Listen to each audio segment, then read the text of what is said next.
পটলের এই রেসিপিটা যদি একবার বানিয়ে খেয়েছেন তাহলে পটল শেষ হওয়া পর্যন্ত এই রেসিপিটাই বানাতে পছন্দ করবেন। ভিডিওটা ভালো লাগলে লাইক করবেন, শেয়ার করবেন, আর যদি চ্যানেলে নতুন বন্ধু হয়ে থাকেন প্লিজ চ্যানেলটিকে সাবস্ক্রাইব করবেন।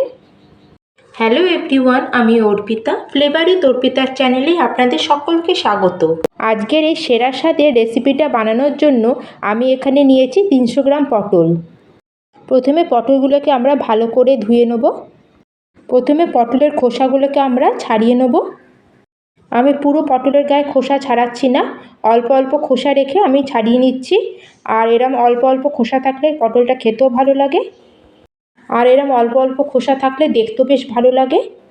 এবার পটলের সামনের দিক আর পেছন দিক একটু একটু কেটে এরম পাতলা পাতলা করে কেটে নেব, তাহলে দেখতে বেশ ভালো লাগে। আর দ্বিতীয়ত কম সময় আর কম তেলে আমাদের পটলগুলো ভাজা হয়ে যাবে। আর দর্শক বন্ধুরা, আপনারা ভিডিওটা কোথা থেকে দেখছেন আমাকে দয়া করে কমেন্ট করে জানাবেন। যদি আপনারা পটলের খোসা ওইভাবে না ছাড়ান তাহলে এইভাবেও আপনারা ছুরি দিয়ে পটলের খোসা ছাড়িয়ে নিতে পারেন। আপনাদের যেরম পছন্দ সেরম ছাড়িয়ে নিতে পারেন। আর পটলের সাথে এখানে আমি একটা মিডিয়াম সাইজের আলু নিয়েছি, আপনারা আপনাদের হিসেব অনুযায়ী একটু বেশি নিতে পারেন।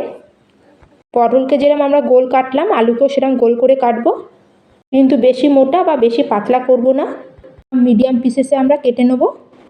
আলুগুলো কাটার পর আমরা আলুগুলোকে একটু জলের মধ্যে দিয়ে দেবো, তাহলে আলুগুলো কালো হবে না। তাছাড়া আজকে তরকারির জন্য আমাদের একটা বড় সাইজের পেঁয়াজ লাগবে। পেঁয়াজটাকে আমরা গোল গোল করে কেটে নেব। আলু, পটল, পেঁয়াজ সবগুলোকে গোল গোল করে কাটলে দেখতেও ভালো লাগবে। পেঁয়াজ ছাড়ানোর পরে আমরা পেঁয়াজের রিংগুলোকে এভাবে আলাদা করে নেব। তাহলে আমাদের সব জিনিস রেডি হয়ে গেল। এবার তরকারিটা বানানো শুরু করা যাক। আর কড়াই গরম করে বড় চামচে 2 চামচ মতো তেল দেবো। আপনারা চাইলে বেশি তেল দিয়েও পটলগুলোকে ভেজে নিতে পারেন, কিন্তু আজকে আমি অল্প তেল দিয়ে এই তরকারিটা বানাবো। তেল গরম হয়ে যাওয়ার পরে আমরা পটল আলুগুলোকে দেবো। যেহেতু আমরা আলুগুলোকে পাতলা করে কেটেছিলাম সেই জন্য আমরা পটলের সাথে আলুগুলোকে ভেজে নেব। আর পটলকে দেখে আমরা স্বাদ অনুযায়ী নুন দেবো। পটল আলু ভাজার জন্য আর সেদ্ধ হওয়ার জন্য একটু বেশি সময় লাগে, তার জন্য গ্যাসের ফ্লেমটাকে লোতে করে আমরা এইভাবে ঢেকে 2 মিনিট করে দুবার ভালো করে পটলগুলোকে ভেজে নেব, মানে টোটাল 4 মিনিট। এইভাবে পটলগুলো আমাদের হালকা ভালো ভাজাও হয়ে যাবে এবং সেদ্ধও হয়ে যাবে। এই দেখুন 4 মিনিট পরে আলু পটলগুলো হালকা লাল কালার এসে গেছে। এবার গ্যাসের ফ্লেমটাকে আমরা মিডিয়ামে করে আলু পটলগুলোকে আরেকটু লাল করে ভেজে নেব। আর ভাজার সময় এভাবে পটলগুলোকে একটু প্রেস করে করে ভাজবো, তাহলে পটলের মধ্যে যে এক্সট্রা জলটা থাকবে সেটা বেরিয়ে যাবে, তাহলে খাওয়ার সময় পটলগুলো পানসে লাগবে না। এইভাবে লাল কালার হয়ে গেলে পটল আলুগুলোকে আমরা সব বাইরে বার করে নেব প্লেটের মধ্যে। ওই কড়ার মধ্যে সামান্য আর 1 চামচ তেল দিয়ে গোল করে কেটে রাখা পেঁয়াজগুলোকে দিয়ে দেবো। গ্যাসের ফ্লেমটাকে আমরা একটু মিডিয়ামে রেখে 1 থেকে 2 মিনিট খালি পেঁয়াজের কাঁচা গন্ধ যাওয়া পর্যন্ত খালি একটু ভেজে নেব, বেশি ভাজবো না। খালি পেঁয়াজের কাঁচা গন্ধ যাওয়া পর্যন্ত আমরা পেঁয়াজগুলোকে ভেজে নেব। এখন চলুন তরকারির জন্য আমরা একটা মশলা বানাবো। 1 ইঞ্চির একটা আদা নিয়েছি আর 8-10টা রসুন কোয়া নিয়েছি। আদা কম দেবে আর রসুন একটু বেশি দেবেন। আর এখানে আমি 2টো মিডিয়াম সাইজের টমেটো নিয়েছি। আর এর মধ্যে দেবো অল্প সামান্য গরম মশলা, 2টো লবঙ্গ, 2টো এলাচ আর একটা দারচিনি। আর অল্প জল দিয়ে আমরা একটা স্মুথ পেস্ট তৈরি করে নেব। মশলা আমাদের রেডি, চলুন তরকারি বানানো শুরু করা যাক। কড়াই গরম করে 2 চামচ তেল দেবো। আর তেল গরম হয়ে গেলে 8 চামচ জিরে আর একটা তেজপাতা দিয়ে দেবো।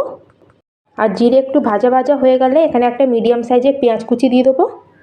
পেঁয়াজকে ছোট ছোট করে কেটে দেবেন। গ্যাসের ফ্লেমটা মিডিয়ামে রেখে আমরা হালকা লাল হওয়া পর্যন্ত পেঁয়াজটাকে ভেজে নেব। বেশি লাল করে ভাজবো না, হালকা লাল করে একটু ভেজে নেব।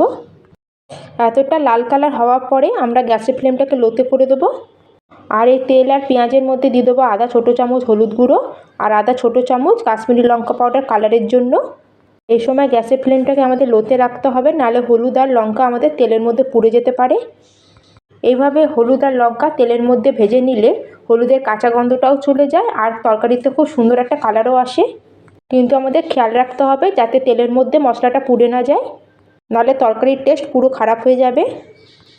সঙ্গে সঙ্গে আমরা বেটে রাখা মশলাটাকেও দিয়ে দেবো। এবার গ্রাইন্ডিং জার ধুয়ে আমরা 3-4 চামচ মতো জল দেবো আর এটাকে ভালো করে আমরা মিক্স করে নেব। এবার এই মশলার জন্য আমরা খালি এখানে স্বাদ অনুযায়ী নুন দেবো, কারণ আলু পটল ভাজার সময় আমরা নুন দিয়েছিলাম। আর এখানে দিয়ে দেবো 1/2 চামচ জিরে পাউডার আর 1/2 চামচ ধনে পাউডার। আপনারা যদি মশলা পেশার সময় গোটা গরম মশলা না দিয়ে থাকেন তাহলে আপনারা এই মশলার সাথে গরম মশলা পাউডারও দিতে পারেন। মশলাটাকে ভালো করে কষে আমরা যে ভেজে রেখেছিলাম আলুটা এর মধ্যে দিয়ে দেবো। আলু সেদ্ধ হওয়ার জন্য একটু বেশি সময় লাগে। এইভাবে মশলা কষার সময় আলু দিলে আমাদের দুটো কাজ হবে, এক হাতে মশলা কষাও হয়ে যাবে, আলু সেদ্ধ হয়ে যাবে। এবার গ্যাসের ফ্লেমটাকে লোতে করে মশলাটাকে ঢেকে দেবো। ততক্ষণ আমরা একটা মশলা তৈরি করে নেব। এখানে 2 চামচ চিনেবাদামকে আমরা শুকনো কড়াই ভেজে এটা খোসা ছাড়িয়ে আমরা মিক্সিং জারে দিয়ে দিলাম। আমাদের 300 গ্রাম পটলের জন্য এরকম 2 চামচ চিনেবাদাম দিলেই হবে।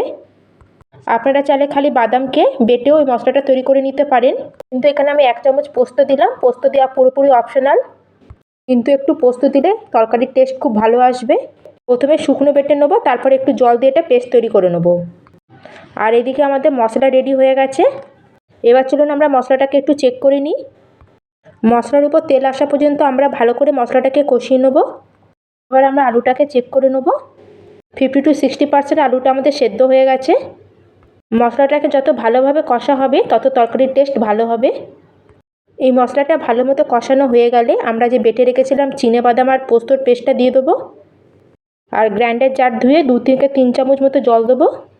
যেহেতু আমরা এখানে চিনেবাদাম দিয়েছি সেজন্য এটা কষার সময় আমাদের কড়াইতে লেগে যেতে পারে, এই জন্য আমাদের এই মশলাটাকে কন্টিনিউ নাড়াতে হবে। আর যদি আমাদের দরকার মনে হয় তাহলে এটাকে ঢেকে মশলা থেকে তেল বের হওয়া পর্যন্ত আমরা এটাকে কষিয়ে নেব।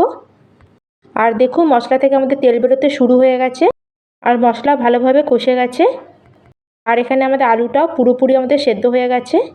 যেহেতু আমরা আলুটাকে পাতলা কেটেছিলাম, এখানে আলুটা সেদ্ধ হতে বেশি সময় লাগবে না। তারপর আমরা ভেজে রাখা পটলগুলোকেও দিয়ে দেবো। এবার পটলটাকে আলু আর মশলার সাথে আমরা ভালো করে একটু কষিয়ে নেব। যত ভালো করে আমরা এটাকে কষবো তত মশলার ফ্লেভার পটল আলুর মধ্যে চলে আসবে। আলু পটলটা মশলার সাথে ভালো মতো মাখা মাখা হওয়া পর্যন্ত আমরা কষিয়ে নেব। আপনারা ঝোল না বানিয়ে এরকমও আপনার আলু পটলের কষাও খেতে পারেন। আলু পটল ভালো মতো কষা হয়ে গেলে আমরা ভেজে রাখা পেঁয়াজগুলোকেও দিয়ে দেবো। পেঁয়াজটাকে আমরা প্রথম থেকে দেবো না, পেঁয়াজটা বেশি আমাদের সেদ্ধ মতো হয়ে যাবে, তাহলে খেতে আমাদের ভালো লাগবে না তরকারিটা।